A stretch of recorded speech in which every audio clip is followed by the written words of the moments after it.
Well, that was a lot to process, which is why we're here. Welcome to Game Over Calgary, everyone. My name is Peter Klein. Thank you very much for joining me tonight, riding solo. As always, well, not as always, but as kind of usual.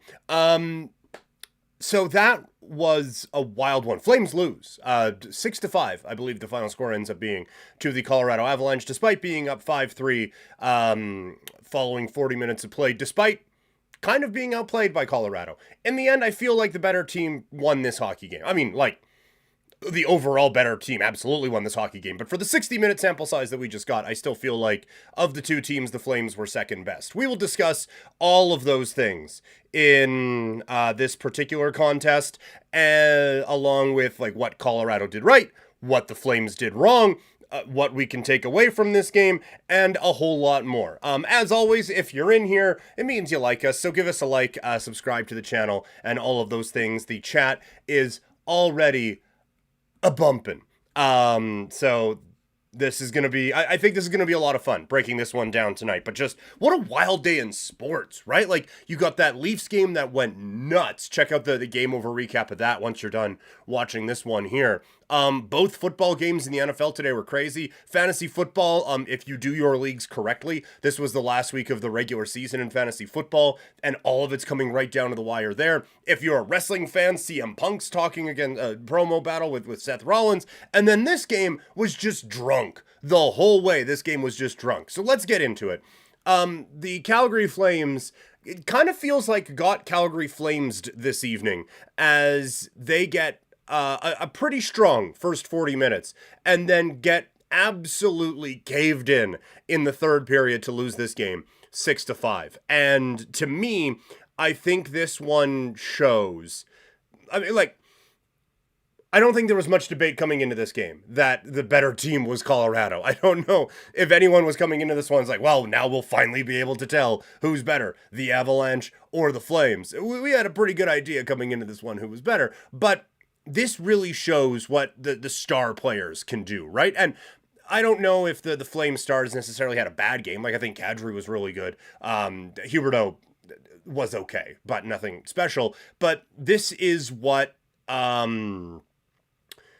this is what star players get you, right? This is what players of this ilk, of this level get you. As that third period, they're down by 2, and McKinnon, Makar, Rantanen, Nichushkin, all of them just decided, hey, you know what's cool? We're not going to lose tonight, and we're just not going to let Calgary have the puck for the third period. Cool.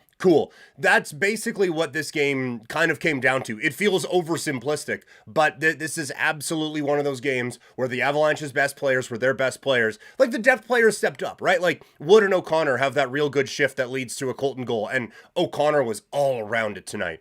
Colton was obviously a relatively big factor in this as well, but like, those guys stepped up in big time ways for Colorado. But when chips were down, all of those other cliches, it was McKinnon, it was Makar, it was Rantanen, it was Nichushkin, it was Taves. Those were the big boys who stepped up in a big time way for the Colorado Avalanche. And we just, from a Flames standpoint, we just haven't seen it. And that is why they're, not to get too big picture right away, but that's why there's so much call for a rebuild, right? Because the Flames don't have guys who can do that thing that Colorado have in the third period. The Flames have guys who will do it every once in a while, although admittedly, we haven't seen it for a while.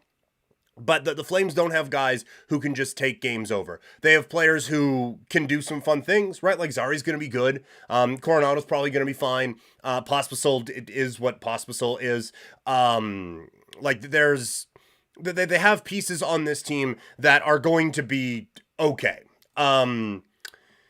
But they don't have, like, game breakers, and that's what Colorado had. And that's why so many Flames fans are calling for a rebuild, because you tear it down. Hopefully you get 1 or 2 of them, or in the Avalanche's case, like 18 in the draft. And hey, look at that. Now you're a team that has a pretty good shot of being a consistent winner, because Calgary just doesn't have what we saw from Colorado tonight. Calgary just doesn't have. You look at the differences in the power plays of not only Colorado, but just high-level teams in general. You look at the difference between their power play and Calgary tonight, 6-on-5. I think the world of this player, Rasmus Anderson. Holy bleeping bleep and bleep. And we're allowed to swear, but fuck, man. Like, if it's not in the perfect place for the one-timer on the second try, figure something else out. Don't just all right, now I'll shoot. Oh, broken stick, it's going back the other way. That was so incredibly frustrating. That was just an aside. That's not the reason why they lost this game. But you watch Calgary with the man advantage, and okay, there's a pass, beat, another pass. All right, now what's going on? All right, let's go this way. Oh, they've turned it over. It's back the other way. Colorado, it's quick pass. It's quick pass. It's quick. It's shot. Here's another chance. And I think the thing that really sums up just the high level that Colorado was at is that power play goal that they scored. I think it was was it 2-1 or 2-2?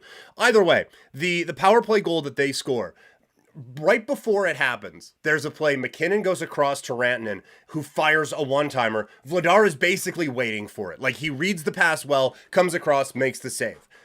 They get it back relatively quickly because holy shitballs were they good at that. But they get it back relatively quickly, and it's the exact same look. It's McKinnon across to Rantanen. Now, Rantanen, excellent shooter. If you want to be just spam feeding that guy one-timers, 99% of power plays in the world would end up doing that, right? Like, that's basically been Washington's strategy for 20 years, is just get Ovechkin the puck and let him hit the bejesus out of it. Same thing with Kucherov in Tampa Bay, right? Like, just let him go in and just kaboomy and put the puck on net. But so you can understand, like, everything is shifting over as that pass is coming across. Okay, another Rantanen one-timer. He chips it back to Makar, and Vladar, who's getting almost ready to make the save on Rantanen again, has to slide back across, and he's just a beat late, and it's a shot for Makar, and it's in. That is high-level recognition of what the other team has done, high-level awareness of the situation that you are in, how teams are reacting to you, and then a high-level adjustment to put the puck in the net. With all due respect, the Calgary Flames have zippo of any of that. It feels like, right? Like, that there is a lot of, well, this is what they say we're supposed to do, so this is what I'm going to do. And oh shit, they stole it and scored. Like, there's a bit too much of that. Well, there's a much more of a flow and a feel and a just high levelness to what Colorado is doing that Calgary just does not have at this point. Like, that this was such a clear indication to me of a talent gap between two teams. And yeah, the Flames only lost by 1, and they had a 2-goal lead after 40 minutes of play. But you could see as this game was going along, the difference between good and great. And Colorado put that on display. And I thought that was just one example. Another one, like, kind of on that same thing. You see when, and it's a bit different. This isn't an apples to apples comparison, but Huberdeau tries to throw a pass across the ice. It ends up getting stolen, and it ends up drawing a penalty. Colorado could just back and forth the whole time. Now, Calgary had one less player on the ice, but still, pass lanes, my guys. Let's get some sticks there. Let's break those passes up, because it was just anything they wanted across the crease or whatever was just there on those passes. And so it's the high level attention to detail stuff that Colorado does so well. That is the reason why they're celebrating today, and the Flames are heading to Vegas bagged and with 0 points in their pocket coming out of this one. It's those little things that you can really see where the attention to detail and the skill level, admittedly, right? Like, you can have all the attention to detail you want. If it's me out there, it ain't going to do shit. Colorado has the talent to be able to take advantage of that, and all of that awareness makes it a really, really dangerous combination. So I thought for Colorado tonight, this was quite the thing for the Avalanche there. I do want, and this is going to be a strange one. Not often when your team gives up 6, do you, in what some would call the A block, praise your goalie. But I thought Dan Vladar was quite good in this game tonight. And I feel like the Flames let him down. And specifically, the Myers goal. Again, there was 11 goals tonight. I forget in which order they all came in. But Vladar makes 4 just like absolutely unbelievable stops that if you were playing NHL 24, at least half of you would have broken your TVs. If you had all of those chances, and it's just chance after chance after chance, someone's rage quitting after that. And Vladar makes all of those stops, and then Calgary just decides, hey, you know what? We're back to 5-on-5. We don't need to cover the slot anymore, and it's boom, and it's a goal in the back of the net. It's like, guys, come on. There was so much puck watching in this game tonight.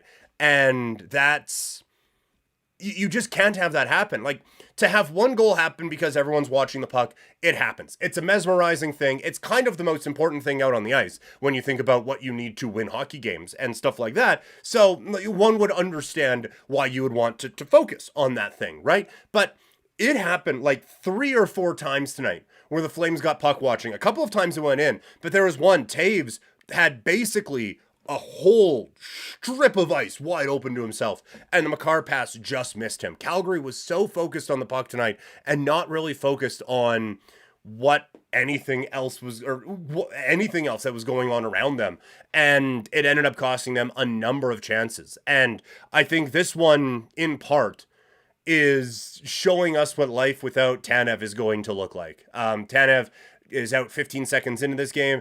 I started the stream basically right away after the game, or at least for me. I'm watching on the Sportsnet website, so I'm a couple minutes delayed, so apologies for that. But for me, this one was, I haven't seen any of the post-game stuff, so I don't know what the diagnosis is on Tanev. Hopefully he is all right.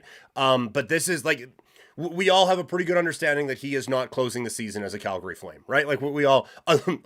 unless something happened tonight, he's not playing a full 82 or whatever is left for the Flames this season. This is kind of what it's going to be like without him. He is one of those guys who, again, I keep coming back to it for this game, but I really do think it kind of shows the difference between them. Conrad, I saw that joke in the chat. That was really good. But you see, like, it's those attention to detail things that Tanev can bring. And he's not perfect, but I don't think a couple of those goals happen tonight if Tanev is out there, because they just, defensive zone coverage was back to the beginning of the season where it's just, oh, the slot, go for it. Yeah, wide open. Why not? I mean, goalie's standing right there. He should be able to stop that, right? That's basically what it felt like all night long. And this is kind of what it's going to be like when you move on from him, and probably Hanifin as well. It's not going to improve. So it's going to be pretty tricky for the Flames going forward. And we all know that this is not going to be a season to remember from a Flames standpoint in terms of on-ice productivity, but this was just a reminder, like, oh yeah, that there's going to be some ugliness defensively for this Calgary Flames squad. The chat is going nuts tonight. You guys are great. Conrad, as always, is awesome in the chat. There's so much going on. So shout out to you guys. Shout out to Lyndon, who apparently got linked this accidentally, but is here. So hello. Hey, while you're here, you may as well like the video, subscribe to the channel, and all of those things. We are getting close to 100,000 YouTube subscribers. That is a threshold we'd like to hit, and it allows us to do a whole lot more fun stuff with all of y'all. So if you could do that, that would be super duper, and give us a like as well. As I mentioned, the chat is going crazy. We will get to your guys' chats in the presser coming up in the third segment. If I focus too much on it right now, I am going to lose track, but you guys are awesome, and I love chatting with you guys. Now, there was positives tonight from this game. The Flames scored 5 times, so you fucking hope so. But I do think, oh no, I appreciate you posting the link in there. You know what? I need to be more active in the Discord there. That is definitely a blind spot for me. So I'm glad Conrad is picking up the slack for me in that sense. But this was a night where the Flames tried a few things, and I think quite a few of them worked. Offensively. Again, defensively, you gave up 6. So we're not throwing a ticker tape parade. But for the Flames, I think the shift in lines kind of got a desired outcome, right? Like, I think that top line, I consider every line Lindholm's on the top line, and he gets posted first because that's how they come out for the line rushes and stuff.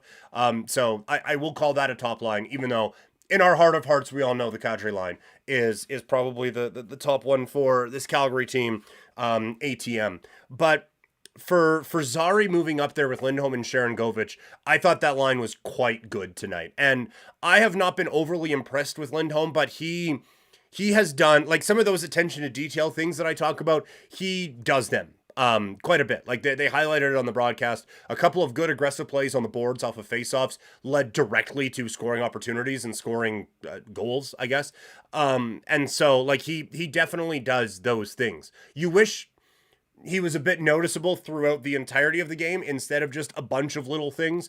But those are the things that get you so intoxicated with the player and get you so excited about what he could potentially be on a really, really good team, and why I do still think the value is going to be there in terms of free agency and in terms of trade return for the Calgary Flames. But I think with Zary and Sharon Govich is really starting to hit his stride, man. Like he is turning into the guy that the Flames wanted him to be, and the reason why he was kind of the centerpiece in the return for Tyler Toffoli.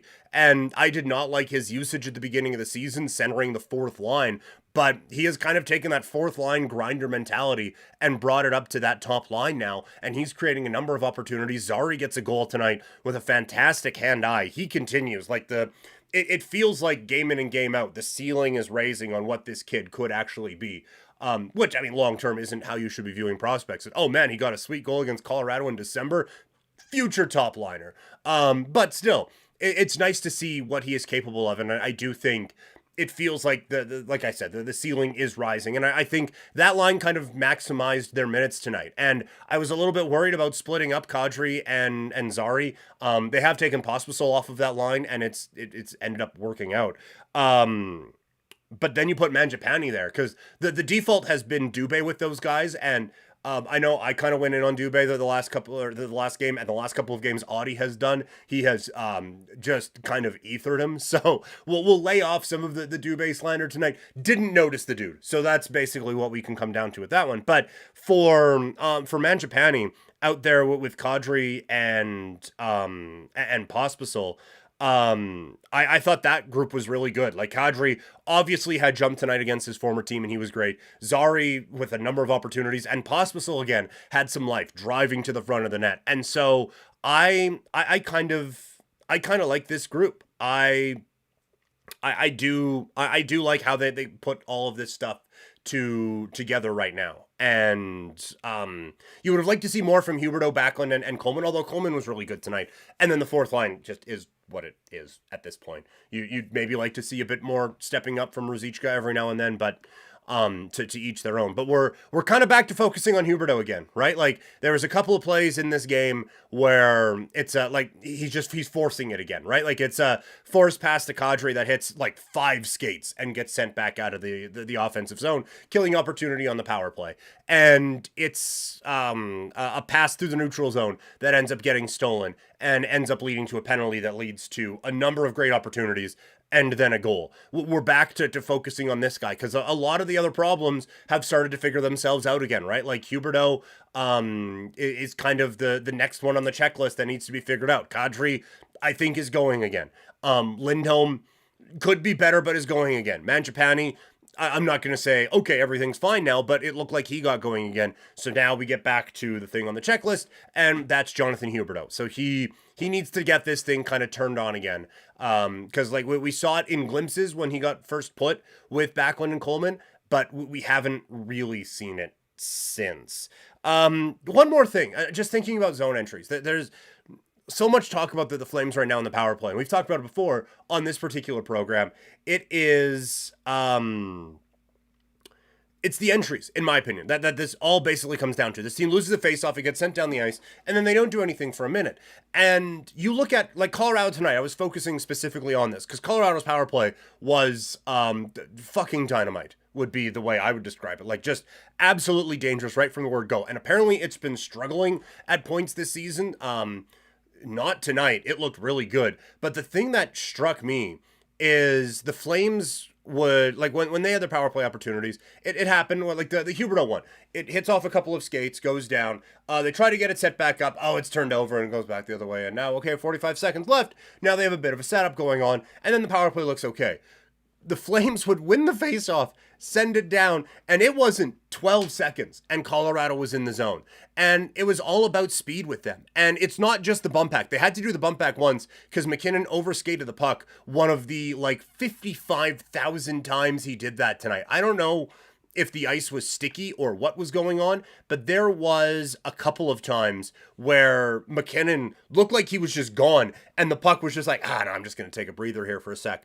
And that ended up slowing him up. Not imperative to the game or anything like that. Just something I noticed. But the play that they did so well is McKinnon comes flying in, and because he's Nathan GD McKinnon, you have to back off him a little bit, so he's able to basically get it into the zone, quick pass to Nichushkin on the wall, who chips it right back to McKinnon, and hey, would you look at that, they're set up. They love having McKinnon up high in the zone anyway, because his shot is so good, he sees the ice so well, and if there's something down at the net, it's like half a second and he's there because he's so quick. So they like him at the top of the zone anyway. And again, when you look at it from a Flames perspective, it's something they lost with Johnny Gaudreau. This has never been an elite speed team, like ever in the history of the Calgary Flames.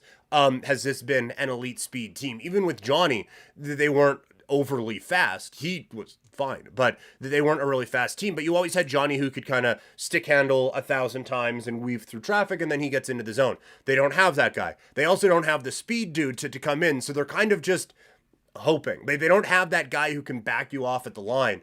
And so I thought it was, again, I think the world of this Colorado team. You guys have probably figured that out by now. I think the world of this Colorado team. And I think from a Flames standpoint, you should look at some of the things that they are doing.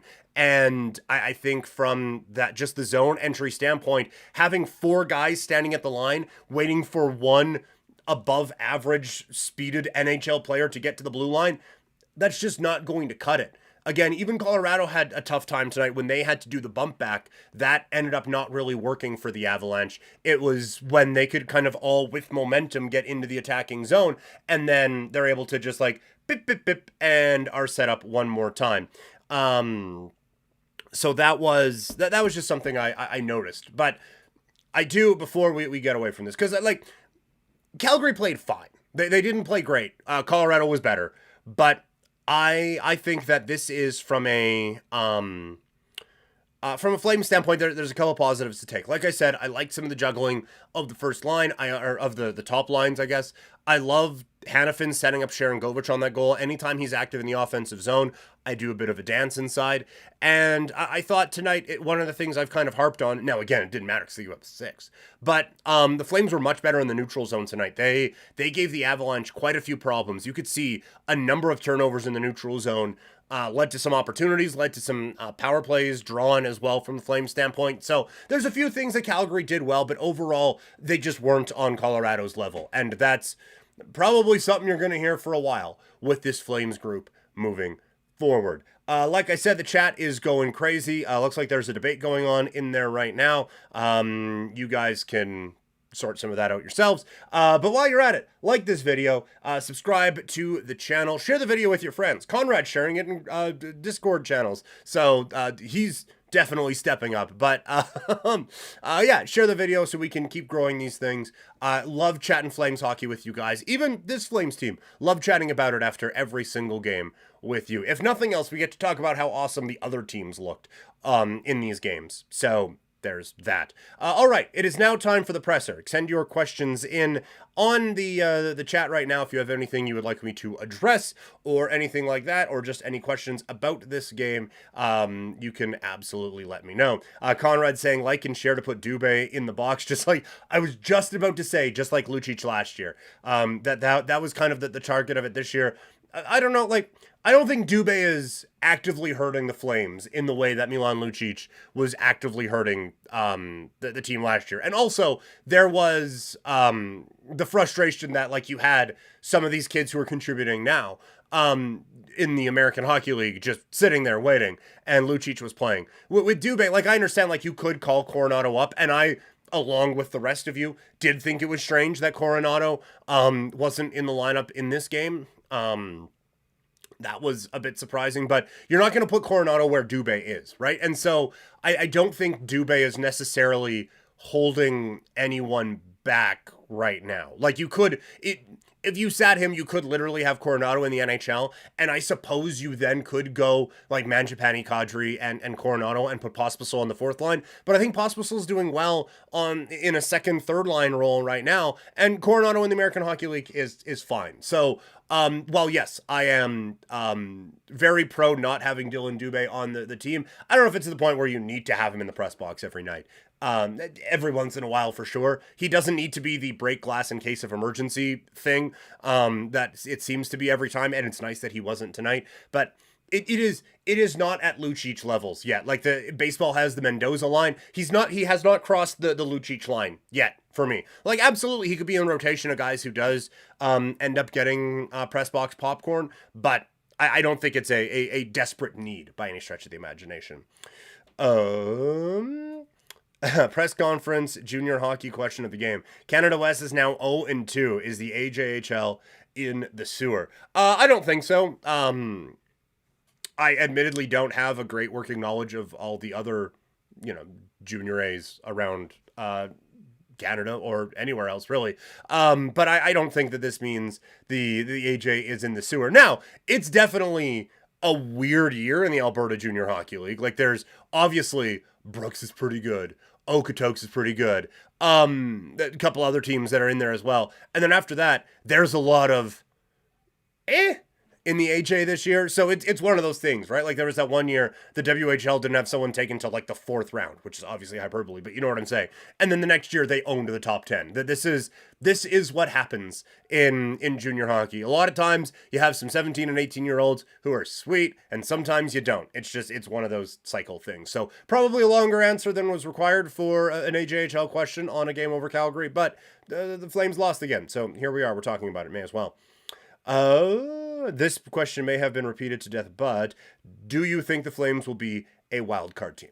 I don't. I don't think that this team is a fringe wild card team now, and as we have discussed before, they won't be getting better. They'll be different. They'll absolutely be different. And I think they will still, even with the moves that they make, I think they'll still hang around. Like they're not going to bottom out to a point of being down with Anaheim and even with this recent run, San Jose or anything like that. I think this team will be like solidly 11th in the Western Conference, right? I think that's kind of where their destiny is. But I think a lot of the focus for the back part of the season is going to be focusing on whatever kids that they get in trades and whichever ones are with the team now, right? Like there's going to be a lot of focus on Pelche when he comes back. There's going to be a lot of focus on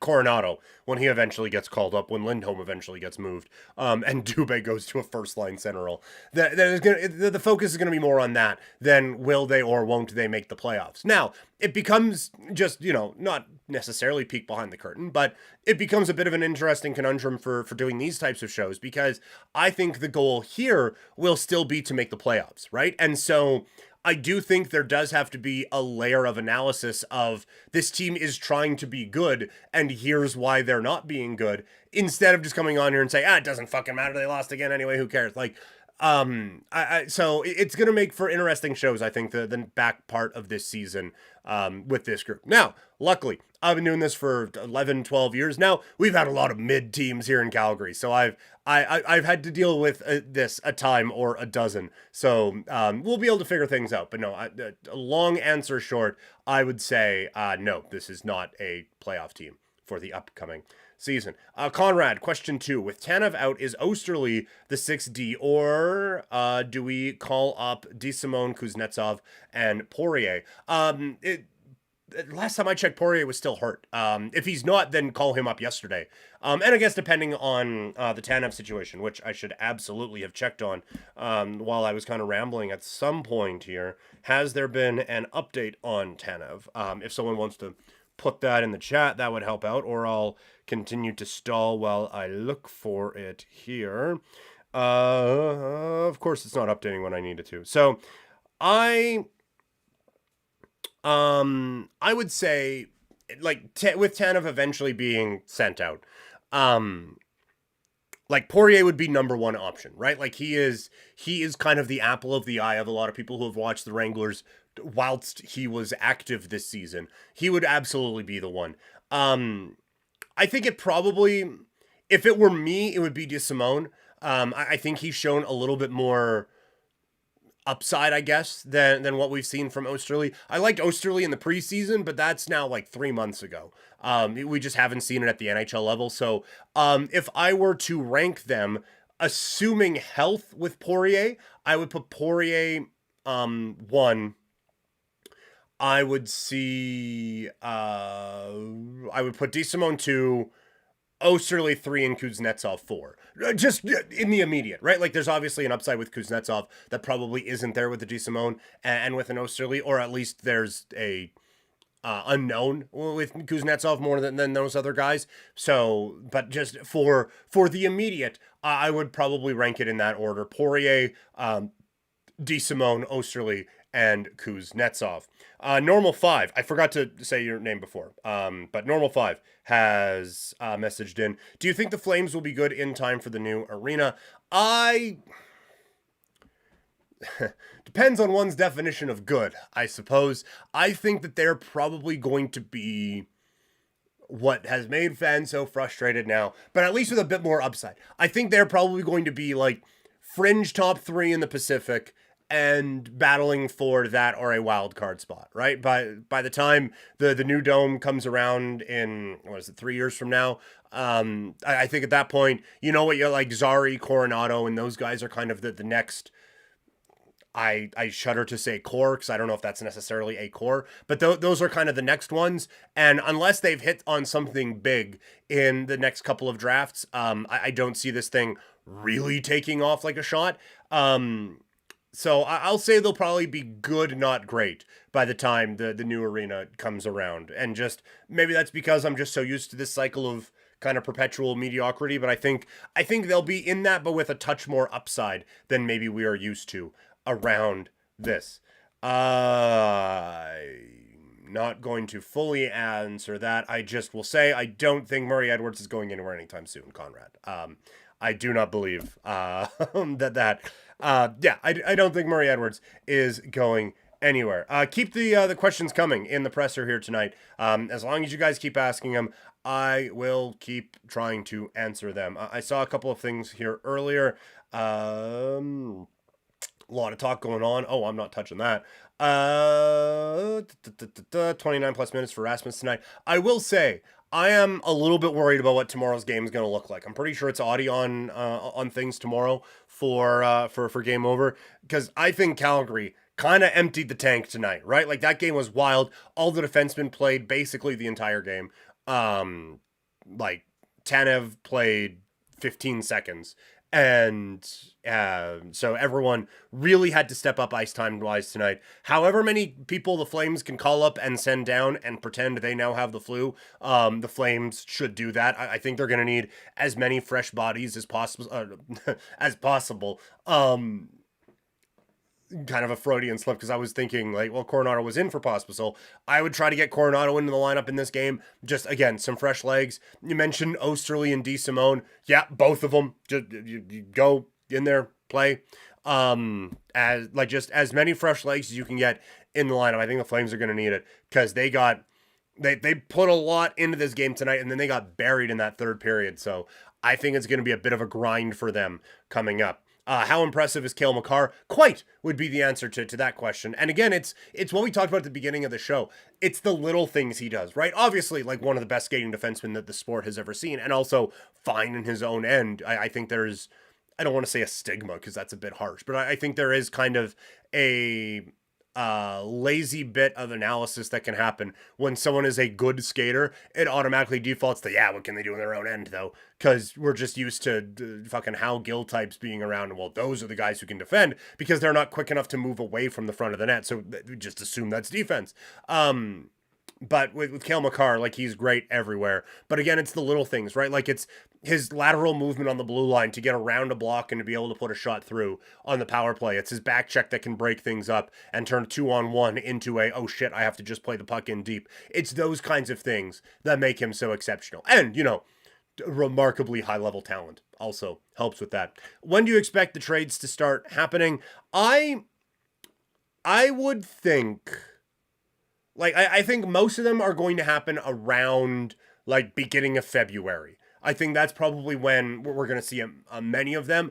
They only have a couple of weeks to make another move here. I wonder if one more happens before Christmas. I think that might be the case. I think that you're going to have maybe a bit of desperation to get Tanev out before he blocks another shot with his face. That was another thing tonight. Tanev goes down with an injury, blocking a shot 15 seconds in, and the entire team is like, oh man, you know who my hero was? Chris Russell, and are just diving in front of everything. Like, at some point, you sit everyone, because there was one shift where Solovyov and Uyghur both blocked shots and were both like limping to the bench. Going into I would call a timeout immediately and just be like, hey, boys, we got a goalie. Like, let him stop him. Understood. Like, bravo on the effort. Excellent job. Really appreciate, the heart and the masculinity and whatever, all those other things that you're showing, like all the that you're showing blocking all these shots. Can you fucking not? Like, you guys are already playing 25 minutes tonight because Buddy took a puck off, or Buddy got running in the boards like 10 seconds in the game. So can you guys just like let the goalie try to stop him? All right, he's been fine tonight. Let him be, because all of these blocks are insane. Yeah, it wasn't blocking a shot. It was the boarding call. Sorry, I was on a roll there. It was Huberdeau who looked like he was going to get hurt blocking shots tonight, which is insane. But at least he did something. But anyway, weird side path aside, I do think that this is going to be a team that makes a move, makes at least one more move before Christmas. But then I think we really start to see the ball rolling beginning to middle of February, and it won't stop until the horn sounds on the trade deadline. What if the team is in a wild card spot? Will ownership allow trades? Yes. Yeah. No. I don't think that. Like, I don't think they're going to trade. If they're in a playoff spot, I don't think they're trading like Markstrom or Vladar or anything like that. Not that I think a Markstrom trade is imminent anyway, but I think if it's an expiring contract, I think we see those guys move. I don't think they're going to let happen what happened a couple years ago with Gaudreau and Tkachuk. I think you're going to see those contracts moved out. Now, if they're in a wild card spot and like firmly in a wild card spot, I do think those will be more hockey moves. Although I've always said that the Toffoli trade, I think, is going to be more the blueprint for the trades that are left from the Flames.